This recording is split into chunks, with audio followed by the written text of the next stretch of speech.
Hello everyone, कैसे हैं आप लोग। उम्मीद करते हैं कि सब लोग बढ़िया होंगे और ग्रामर की वीडियो देख रहे होंगे। हमने हिंदी व्याकरण में लिंग पढ़ा दिया है, संज्ञा पढ़ा दिया है, सर्वनाम पढ़ा दिया है। आप लोग उस वीडियो को देख लीजिए। आज से हम हिंदी के काव्य खंड को शुरू करने जा रहे हैं, जो कि इंटर का हिंदी शुरू हो रहा है। ठीक है, हिंदी की किताब दिगंत में भी काव्य खंड से शुरू करने जा रहे हैं। काव्य खंड के एक चैप्टर है मलिक मोहम्मद जायसी, पहला वही है, पहला चैप्टर, जिसका नाम है कड़बक। नाम क्या है इस चैप्टर का? कड़बक। आज हम कड़बक के बारे में पढ़ेंगे। कड़बक किस पे आधारित है? तो कड़बक पद्मावती के कहानियों पर आधारित है। ठीक है, पद्मावती में से ही लिया गया है। इसके कवि जो हैं मलिक मोहम्मद जायसी जी हैं। देखिए, जायसी नाम इसलिए जोड़ा गया है क्योंकि ये जायसी गांव में रहते हैं। ओके, तो जायसी गांव में रहने की वजह से इसमें जायसी वर्ड जोड़ा गया इसका नाम के पीछे। अब इनका जन्म कब का हुआ है? तो इनका जन्म 1492 में अनुमानतः हुआ है। लोगों का मानना है कि ये इनका जन्म 1492 ईस्वी में हुआ है। अब इसका कोई डिक्लेयर नहीं है, इसलिए अनुमानतः लिख देते हैं। ठीक है, इनका निधन हुआ है 1548 में, ये भी अनुमानतः ही है। इसका एकदम कोई खास डिटेल्स नहीं मिलता है, इसलिए इसको कंफर्म नहीं माना गया है। ओके, अब देखिए ये जायसी जगह कहाँ पे है, जायस जगह कहाँ पे है? तो इनका जो निवास स्थल है जायस है कब्र अमेठी में। कब्र अमेठी ये पड़ता है उत्तर प्रदेश में। ओके, उसके बाद इनके पिता का नाम है मलिक शेख ममरेज और दूसरा नाम है मलिक राजे अशरफ। एक आदमी का दो नाम होता ही है, आप लोग पता होगा। तो इनके पिताजी का दो नाम है, एक है मलिक शेख ममरेज और मलिक राजे अशरफ भी बोलते हैं। ओके, उम्मीद करता हूँ कि आप लोगों को समझ में आ रही होंगी वीडियो। ये आपको अभी इनका परिचय बता रहे हैं। परिचय के बाद से हम इनके काव्यों का अर्थ बताएंगे आपको। ठीक है, ओके। देखिए इनके गुरु कौन हैं? तो इनके गुरु हैं सूफी संत शेख मोहिदी और सैयद अशरफ जहांगीर। दो इनके गुरु हैं, जो कि एक मोहिदी साहब हैं और एक अशरफ जहांगीर साहब हैं। ओके, उसके बाद है इनकी कृतियाँ। कौन कौन सी कृतियाँ इनकी फेमस हैं? तो एक पद्मावत है, मैंने आपको बताया। इस पद्मावत में से एक कड़बक लिया गया है, जो इस किताब में हमको पढ़ना है। ओके, अखरावट है, आखिरी कलाम है, चित्र रेखा है, कहरानामा है, मसला है या मसलानामा, ये दोनों का नाम एक ही है, मसला या मसलानामा। देखिए बाबू, मसला या मसलानामा क्या है कि खंडित रूप में पाया गया है। अभी इसका कोई मतलब पूरा पेज लिखा हुआ नहीं मिला है। ओके, आपको एग्जाम में पूछ सकता है कि पद्मावत किसका लेखन है? पद्मावत जो कृति है इसको कौन लिखा है? तो आप डायरेक्ट लिख देंगे कि मलिक मोहम्मद जायसी, या अखरावट पूछ दिया या आखिरी कलाम पूछ दिया, तो आप लोग इसके बारे में आराम से लिख सकते हैं। मुझे उम्मीद है कि आप इनके जीवन परिचय के बारे में अच्छे से समझ गए होंगे। देखिए, जो मलिक मोहम्मद जायसी जी हैं, वो बेचारे एक बाएं आँख से और बाएं कान से खंडित है। मतलब इनके बाएं आँख से भी नहीं दिखता है और बाएं कान से भी नहीं दिखता है। ओके, लेकिन कहते हैं कि बाएं आँख से नहीं दिखता है, बाएं कान से नहीं दिखता है, इसके बाद भी मैं इतना गुणवान हूँ कि लोग मुझे देखते हैं। मुझे सुनने के लिए लोगों के अंदर भीड़ हो जाती है। जहाँ मैं खड़ा होता हूँ वहीं पे भीड़ हो जाती है। ऐसे हैं अपने जायसी साहब। अब इनकी काव्यों को हम लिख रहे हैं, इसके बाद से फिर आपको इसके अर्थ बताएंगे। स्टूडेंट्स, ये कड़बक का पहला पंक्ति है, जिसमें मलिक मोहम्मद जायसी अपने बारे में बताते हैं और बताते हैं कि कैसे मैं रूपवंत नहीं हूँ, रूपवंत नहीं हूँ, लेकिन गुणवान हूँ। और गुणवान हूँ इसीलिए सारे लोग मेरे पीछे पड़े रहते हैं, मेरे पीछे पागल हैं, लोग मुझे सुनने के लिए आतुर हैं। ठीक है, कभी कहते हैं कि मैं बाएं आँख से भी नहीं देख सकता, बाएं कान से नहीं सुन सकता। हाँ, यहाँ तक कि मेरे शरीर पे चेचक के दाने पड़े हुए हैं। इतने मेरा सर डल दिखता है, कुरूप दिखता हूँ मैं, लेकिन फिर भी इतना कुरूप दिखने के बाद भी मैं कीमती हूँ। ये तो बात है कि जायसी जी बता रहे हैं अपने आप को कि मैं कुछ तो हूँ, मेरे अंदर क्वालिटी तो है। ठीक है, आइए हम पढ़ते हैं इनके पंक्तियों के माध्यम से। कह रहा है पहला लाइन कि एक नैन कभी मोहम्मद गुनी, एक नैन कभी मोहम्मद गुनी, यानी कि कभी कहते हैं कि मेरे एक आँख है लेकिन मैं गुणवान हूँ। क्या कह रहे हैं कि एक नैन कभी मोहम्मद गुनी, मेरा एक आँख है, एक आँख होने के बाद भी मैं क्या हूँ? गुणवान हूँ। सोई विमोहा जेई कभी सुनी, विमोहित हो गया वो सभी लोग जिसने मुझे सुना है। वो लोग विमोहित हो जाते हैं जो मुझे सुनते हैं। ठीक है, चांद जस जग विधि अवतारा, जैसे चांद को ईश्वर ने बनाया है, जैसे चांद को ईश्वर ने बनाया है वैसे ही मुझे बनाया गया है।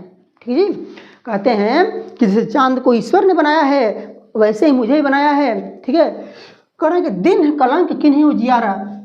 चांद को आपने देखा है, चांद में कितना दाग होते हैं, है ना। लोग बोलते हैं कि चांद बहुत सुंदर है, बहुत सुंदर है, कहते हैं ना, लेकिन जब स्कोप से देखा गया तो पता चला कि चांद में बहुत सारे दाग हैं। लेकिन कोई बात नहीं, दाग तो है। आप देखे होंगे कि 15 दिन उजियारा वही करता है ना, एकदम अजोरिया हो जाता है।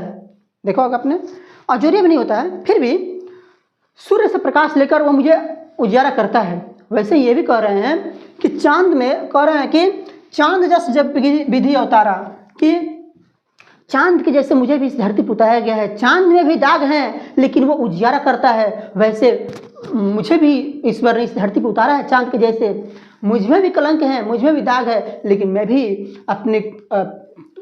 अपने ज्ञान रूपी प्रकाश से दुनिया को क्या करता हूँ, उजियारा करता हूँ। ओके, आप लोग इसका अर्थ लिख लेंगे एग्जाम में। कह रहा है कि जग सूझा एक ही नैना, जग सूझा एक ही नैना, मतलब हमने एक ही आंख से पूरा दुनिया को देखा है। देखिए कभी कितना बढ़िया बात कर रहे हैं कि हमने एक ही आंख से पूरा दुनिया को देखा है। ठीक है, उवा सुख अस नक्तन महा, नक्तन मतलब नक्षत्र।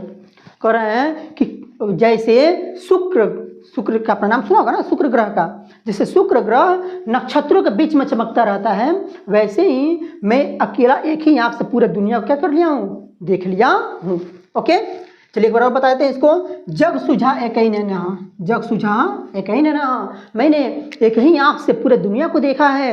वह सुख असनक्तन महा, जैसे शुक्र ग्रह पूरे नक्षत्रों में अकेले होकर चमकते रहता है। ओके, जौ लही अम्बही डाभ न होई, तौ लही सुगंध बसाई न सोई। माय डियर स्टूडेंट्स, देखिए अम्बई का मतलब होता है आम, अम्बई का मतलब क्या होता है, आम, और डाभ का मतलब होता है मंजर। ओके, अम्बई का मतलब होता है आम और डाभ का मतलब क्या होता है, मंजर। तो कभी कहते हैं कि जौ लही अम्बही डाभ न होई, जब तक आम में मोजर नहीं आते हैं ना जी, जब तक आम में मोजर नहीं आते हैं तब तो लाही सुगंध बसाई न सोई, तब तक उसमें सुगंध नहीं आता है। आपने देखा होगा ना कि आम के बगीचे में पहले पहले मोजर आते हैं और वही मोजर इतना महकता है, पूरा बगीचा, पूरा बाग वो पूरा महक जाता है, मस्त महकता है। किसकी वजह से, वो मंजर के आने से।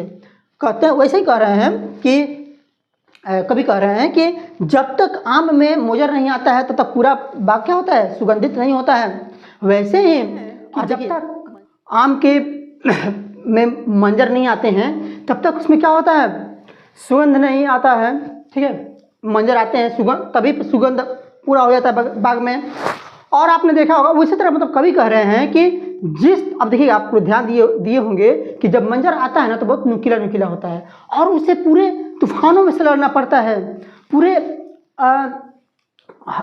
बारिश से लड़नी पड़ती है, मतलब उसको इतना स्ट्रगल करना पड़ता है तब जाकर वो आम बनने के काबिल होता है ना। वैसे ही हमारे जीवन में भी बहुत सारे स्ट्रगल होते हैं। जब हम सारे स्ट्रगल को सह लेंगे, सारे स्ट्रगल को झेल लेंगे, तब हमारे नाम का क्या होगा, महकेगा, तभी हमारे नाम क्या होंगे, महकेंगे।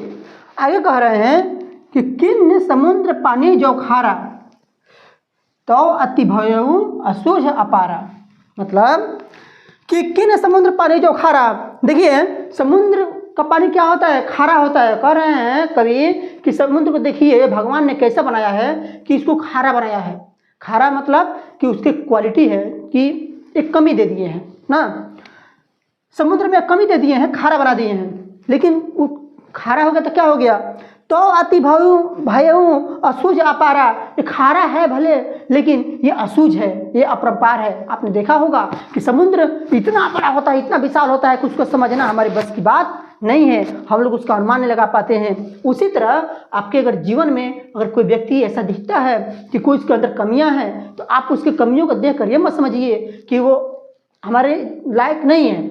कहीं ऐसा ना हो सके कि वो एकदम असूझ हो, वो अपरंपार हो, वो समझ में नहीं आए कि वो कैसा व्यक्ति है ना। तो एक कमी देखकर हम किसी को पूरे जीवन के बारे में नहीं बता सकते हैं, या उसके बारे में, व्यक्तित्व के बारे में नहीं बता सकते हैं कि वह कैसा होगा। ठीक है ना।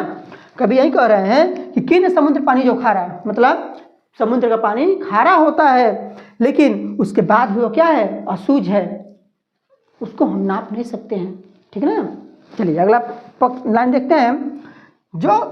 जो सुमेरु त्रिशूल विनाशा, भाग कंचन गिरी लाग आकाशा। मतलब कि आपने सुना होगा कि भगवान शंकर ने अपने त्रिशूल से सुमेरु पर्वत को विनाश करने के लिए उठाया, लेकिन संयोग देखिए, विनाश करने के लिए भगवान शंकर ने त्रिशूल से उठाया सुमेरु पर्वत को, लेकिन वह सोना का बनकर आकाश में जाकर सट गया, आकाश में चला गया वो। आप बताइए कि कभी ये करना चाहते हैं कि कभी कभी हमारे जीवन में इतने बड़ी घटनाएं हो जाती हैं कि करना चाहते हैं कुछ और हो जाता है कुछ और, है ना। अगर आपको पेपर में एग्जाम में अगर लिखने के लिए दे दिया जाए कि जो सुमेरु त्रिशूल विनाशा, भाग कंचन गिरी लाग आकाशा, इसका अर्थ लिखिए, तो आप लिख देंगे कि नहीं लिख देंगे? इसका अर्थ क्या लिखेंगे कि जैसे सुमेरु पर्वत को विनाश करने के लिए त्रिशूल उठाया गया, वह क्या हुआ, आसमान में सोना के बनकर जाकर चला गया। ओके, देखिए अगला लाइन है, जो लही घरे कलंक न परा, कांच होई नहीं कंचन करा। माय डियर स्टूडेंट्स, जो लही घड़ी कलंक न परा, मतलब जब तक, अब देखिए सोना को, सोनार लोग जब सोना को क्या करते हैं, पिघलाते हैं, ठीक है। सोना देखिए पहले सोना कच्चा होता है, ओके। सोना क्या होते हैं, कच्चा होते हैं, उसको पहले एक बर्तन में लिया जाता है, उसको गर्म किया जाता है, गर्म करने के बाद से वो पकता है, पकने के बाद से जो पक्का वाला सोना होता है उसको एक मशीन में डालकर पतला पतला लरी बनाई जाती हैं, या उसी से एक अलग अलग डिजाइन दिया जाता है, मतलब पकाने के बाद से ही उसका अलग अलग मॉडल दिया जाता है, डिजाइन दिया जाता है, उस पर आकृतियाँ बनती हैं, तब जाकर कीमती होता है। आपको अगर सोना का इतना सा कोई मॉडल दे दिया जाए, आप क्या करेंगे?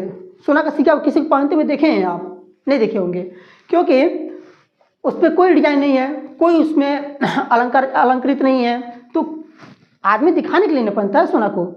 तो वही कह रहे हैं कि यहाँ पे कभी कहने का मतलब है कि जब तक जौ लही घड़ी कलंक न पड़ा, मतलब जब तक बर्तन गर्म नहीं होगा, जब तक बर्तन क्या होंगे, गर्म नहीं होंगे, यानी कि कलंक ना पड़ा, जब तक उसमें कालिख नहीं पड़ेगा, जो सोना का बर्तन है जब तक उस पर कालिख नहीं पड़ेगा, तब तक कांचा सोना, कांच हो ही नहीं कंचन करा, तब तक ये कच्चा सोना पक्का सोना में नहीं बदलेगा।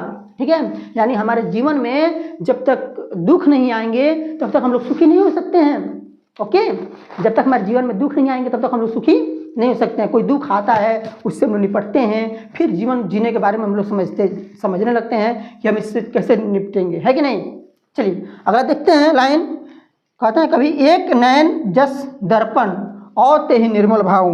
ठीक है, एक नयन जस दर्पण और ते ही निर्मल भाव, यानी कि एक नयन जस दर्पण, मेरा एक आँख है लेकिन दर्पण के समान है, मेरा एक आँख किसके समान है, दर्पण के समान है, और ये निर्मल भाव और ते ही निर्मल भाव, और इसमें निर्मल भाव है, इसके निर्मल विचार हैं। ओके, सब रूपवंत गही मुख जो वहीं कहीं चाऊं, सब रूपवंत हैं, सब हमारे सामने बहुत सारे रूपवंत लोग आते हैं और सब लोग हमारे मुंह को क्या करते हैं, देखते हैं, निहारते हैं, जो होते हैं कि कवि जी कुछ बोलेंगे हम उसको सुनेंगे।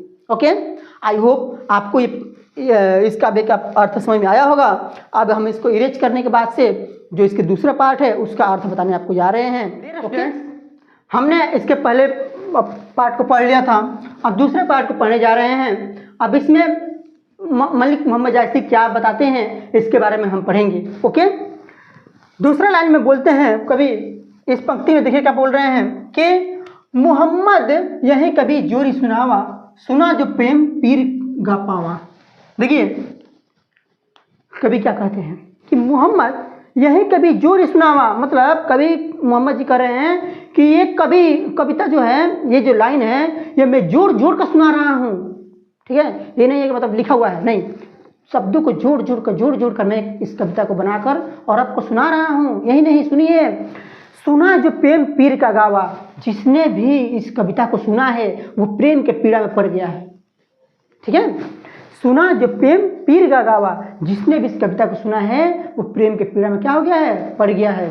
ओके, देखिए, जोरी लाई रक्त के लिए गाढ़ी प्रीति नैन जल भी, बहुत गहरा शब्द बोल रहे हैं कवि, बोल रहे हैं कि जोरी लाई रक्त के लिए, मैंने इस कविता को अपने खून के लेई से खून के लेई से क्या किया है, जोड़ा है।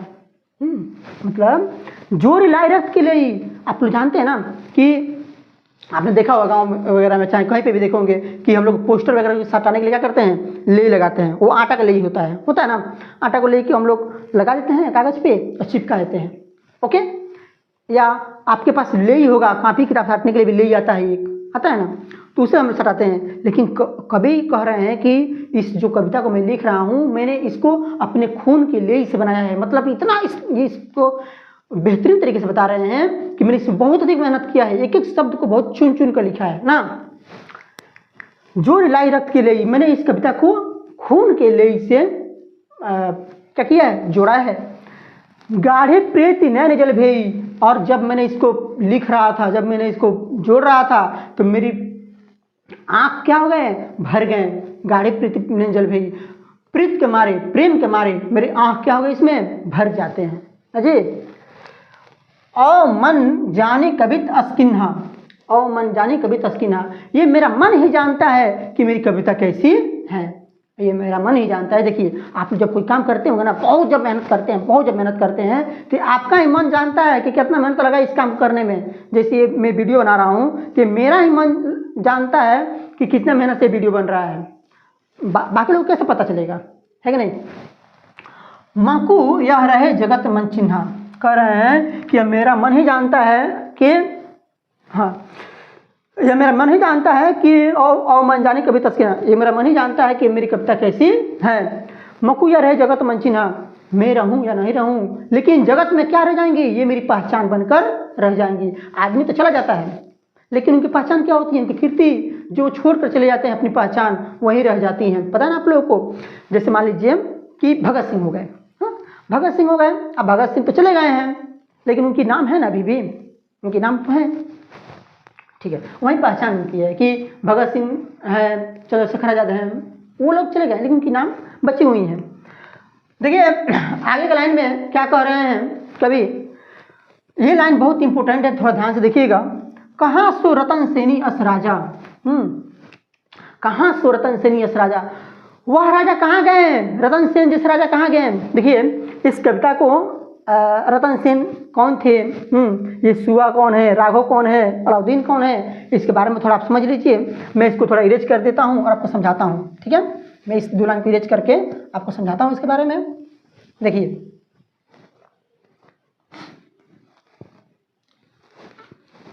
ओके, देखिए क्या कहते हैं कि रतन सेन राजा कहाँ गए। जैसे होता क्या है कि एक राजा है रतन सेन, ओके,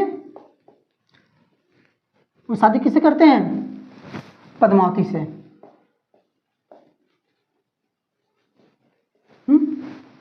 रतन सेन राजा किससे शादी करते हैं, पद्मावती से। पद्मावती बहुत सुंदर होती है, बहुत ज़्यादा सुंदर है, बहुत ज़्यादा सुंदर है। मतलब दुनिया में सबसे सुंदर उन्हीं को माना गया है उसमें। और कहा जाता है कहानियों के माध्यम से कि जब रतन सेन और पद्मावती प्रेम कर रहे होते हैं, ठीक है, एक रूम में बंद होते हैं और प्रेम कर रहे होते हैं, उसी समय ये राघव जो है, उनका सेनापति है राघव, राघव क्या करता है कि चुपके से देख लेता है, ओके, चुपके से देख लेता है। तो इस पर उनको बहुत अधिक गुस्सा आ जाता है, किसको, रतन सेन को। रतन सेन क्या करते हैं कि चाकू निकालते हैं और मार देते हैं, उसको मार देते हैं। तो जैसे अंदर से कोई मारेगा चाकू तो जाकर लग जाता है उनकी छाती पे, ठीक है। बाद में जब बाहर निकलते हैं रतन सेन तो कहते हैं कि कहाँ गया, कौन था, तो पता चलता है कि इन्हीं के सीने पे दिखता है कि इनके ऊपर चिन्ह लगे हुए हैं चाकू के, ओके।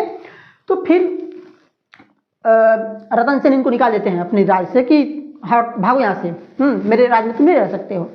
फिर ये राघव को बहुत गुस्सा आता है इस पर कि मेरा बेइज्जती करके निकाल दिया मेरी एक छोटी सी गलती की वजह से।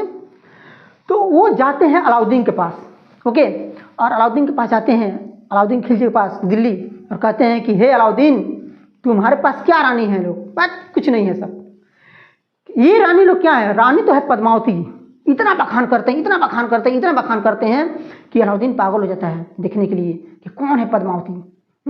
मैं पद्मावती से शादी करना चाहता हूँ, मैं पद्मावती को देखना चाहता हूँ। वो कहते भी हैं राघव कि आपके पास क्या रानी है लोग, रानी तो है पद्मावती, एक बार उनसे देख तो देख लिए आप, बस एक बार देख के देखिए, आप धन्य हो जाएंगे, तर जाएंगे, ऐसा वैसा खूब बड़ाई करते हैं। तो फिर अपने अलाउद्दीन क्या करते हैं, अलाउद्दीन चढ़ाई करते हैं दिल्ली पे, लेकिन जीत नहीं पाते हैं। बाद में इसकी बहुत बड़ी कहानी है, ठीक है, आप लोग इस कहानी को यूट्यूब पे देख भी सकते हैं, या फिल्म भी इसका निकला हुआ है पद्मावत, ठीक है, आप देख लीजिएगा। उस समय पद्मावती इनके पति को मार दिया जाता है, बाद में पद्मावती जलती चिता में कूद कर अपनी जान को दे देती हैं, लेकिन अलाउद्दीन से शादी नहीं हो पाता है। ओके, चलिए, ये तो कहानी शॉर्ट में मैंने आपको समझा दिया। अब मैं इसको पढ़ाता हूँ। कह रहा है कि कहाँ सो रतन सेनी अस राजा, रतन सेन के जैसे राजा कहाँ गए, क्या आज वैसे राजा हैं, नहीं है।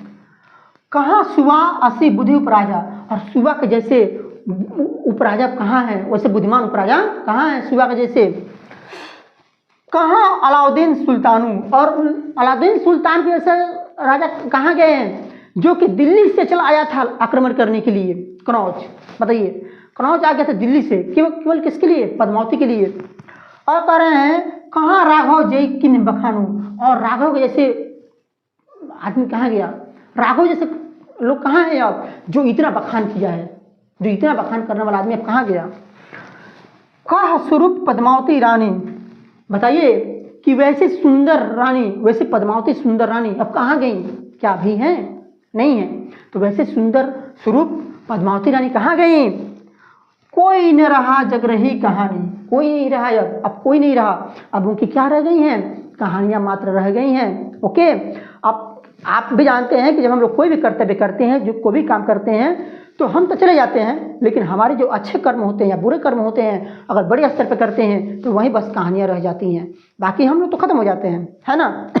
तो कभी यही कहना चाहते हैं कि अब रतन सेन जैसे राजा नहीं बचे हैं, अब सुबह जैसे बुद्धिमान उपराजा नहीं बचे हैं, अब राघव जैसे वर्णन करने वाले, बखान करने वाले सेनापति नहीं बचे, अब अलाउद्दीन जैसे राजा नहीं बचे, सुल्तान नहीं बचे, अब पद्मावती जैसे सुंदर स्वरूप रानी नहीं बची, सब खत्म हो गए, सब लोग खत्म हो गए।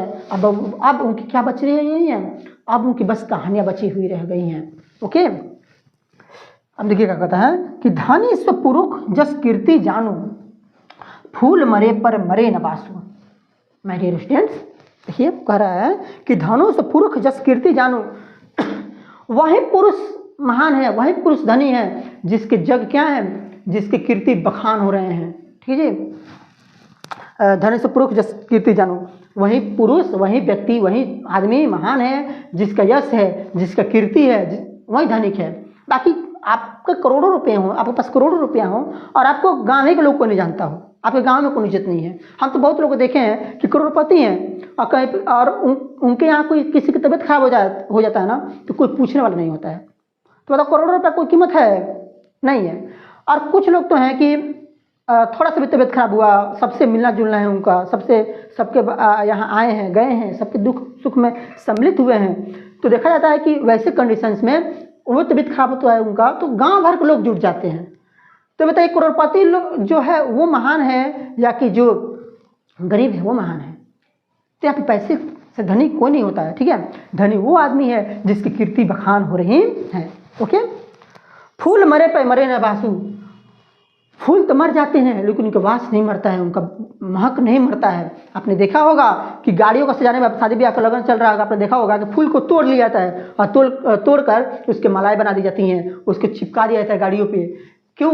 क्योंकि उसका महक बहुत अच्छा होता है, ठीक है ना, सुंदर दिखता है। तो फूल को जो तोड़ लेता है तो वो मर गया ना जी। तो फूल तो मर जाता है लेकिन उसका सुगंध खत्म होता है? नहीं खत्म होता है। आपने देखा होगा कि फूल के पत्तियों को तोड़ तोड़ कर भी हम लोग महकते हैं, तो वैसे ही महकता है। या ख़त्म भी हो जाता है तो भी उसको फूलों को जो मंदिरों में चढ़ाई जाती हैं, उसको मशीनों के द्वारा अगरबत्ती बनाई जाती हैं, वो भी फिर जलता है तो फिर वैसे ही महकता है ना। तो आपने देखा होगा कि फूल मरे पर मरे वासु, फूल तो मर जाता है लेकिन उसके सुगंध क्या होते हैं? नहीं मरते हैं, खत्म नहीं होते हैं। अब कह रहा है कवि कि के न जगत जस बेचा, के न लिन जस मोल। ठीक है जी, कोई भी इस संसार में अपने यश को नहीं बेच सकता है। कोई भी व्यक्ति क्या है, अपने यश को, अपनी कीर्ति को नहीं बेच सकता है। और के न किन जस मोल, और कोई इस मोल को खरीद नहीं सकता है, कोई कीर्ति को खरीद नहीं सकता है। आप बताइए कि अगर मैं बहुत बड़ा नाम आदमी हूँ, मगर मैं बहुत बड़ा आदमी हो जाता हूँ, तो मैं अगर कहूँगा आपसे कि मैं अपने जो कर्तव्य हैं, जो मेरे नाम है, उसको आप खरीद लीजिए, तो क्या आपसे खरीदाएगा? नहीं खरीदा पाएगा। हाँ, या अगर मैं ही चाहूँ कि मैं किसी से उसकी कीर्ति को खरीद लूँ, किसी से उसके नाम को खरीद लूँ, किसी से उसके किए कर्म को खरीद लूँ, तो क्या खरीद पाऊँगा? ऐसा नहीं है। तो जो हम कर्म करते हैं वो मेरा होता है, ठीक है, और ये अपने से खुद से बनाया जाता है, ना तो इसको खरीद सकते हैं ना इसको बेच सकते हैं। ओके, चलिए एक बार और इसको दोहरा देते हैं। के न जगत जस बेचा, के न लीन जस मोल, कोई इस धरती पे, कोई संसार में कीर्ति को न तो बेच सकता है और न ही इसको खरीद सकता है। अगला लाइन है कि जो यह पढ़े कहानी हम संवरे दुई बोल, जो यह कहानी पढ़ेगा वो हमारे बारे में दो शब्द जरूर बोलेगा। ठीक है जी, हम संवरे दुई बोल, हमारे बारे में जरूर दो बातें बोलेगा। यानी कभी कहना चाहते हैं कि मैं तो अब चला जाऊंगा, दुनिया से खत्म हो जाऊंगा, नहीं रहूंगा, लेकिन जब जब ये कविता पढ़ी जाएंगी तब तब मेरे बारे में बात की जाएंगी कि मलिक मोहम्मद जायसी इतने अच्छे कवि थे, इतने अच्छे आदमी थे, इतने अच्छे इंसान थे, या उनकी कविता इतनी अच्छी हैं, है ना।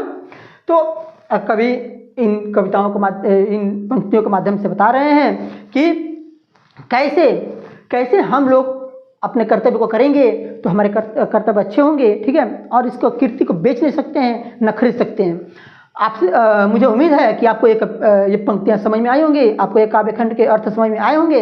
इसको आप लोग एग्जाम में आराम से लिख सकते हैं। ठीक है ना, आप लोग इस कहानी को लिख सकते हैं, इसके भावार्थ को लिख सकते हैं, व्याख्या कर सकते हैं। इसके क्वेश्चन आंसर को हम अगले नेक्स्ट वीडियो में अपलोड कर देंगे। ओके, तब तक के लिए धन्यवाद। आप लोगों से आग्रह है कि आप अपने अधिक से अधिक दोस्तों को सेंड कीजिए ताकि अधिक से अधिक बच्चे जुड़ें, और अधिक से अधिक बच्चे जुड़ेंगे तो हमारी वीडियो अपलोड करने में मज़ा आएगा। ठीक है, हमें भी इंटरेस्ट आएगा और हम निरंतर आपकी वीडियो को अपलोड करते रहेंगे। धन्यवाद।